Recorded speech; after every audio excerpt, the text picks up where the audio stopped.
Lasibatry ny fandrobana nataon'ireo mpianatra nanao fidinana an-dalambe tetỳ an-tampon-tanàna ireo mpivarotra moron-dalana nanomboka teny Mahabiboka hatreny amin'ny Koarozy. Ankoatra ny fandrobana, teo ihany koa ny fanimbana ireo entana izay tsy zakany.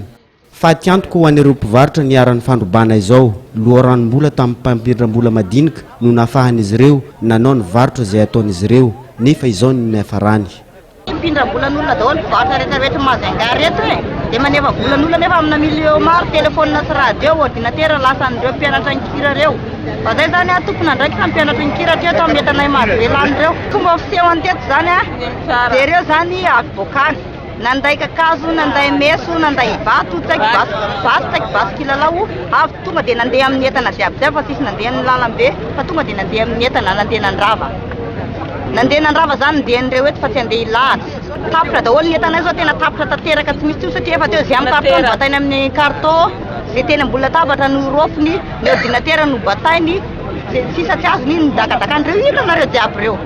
Alahelo sy atezerana, io no hita tena amin'ny endrik'ireo voaroba fananana. Tsy manaiky izao toejava mitranga izao.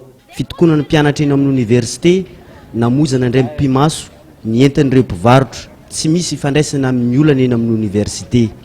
Satria zay mandoa vola microfinance entananay jiaby lasa, kesika raiky 4 millions. Zay tsy manaiky an'ity fa zay mangataka fanjakana mihitsy hijery an'ity zaka ty. Ankoatra ireo entana voaroba, nisy ihany koa ny naratra, vokatry ny herisetra niatra tamin'izy ireo. Teo anelanelany tamin'ny 9 ora sasany ka hatramin'ny 7 ora maraina moa no nisehoany izao tranga izao.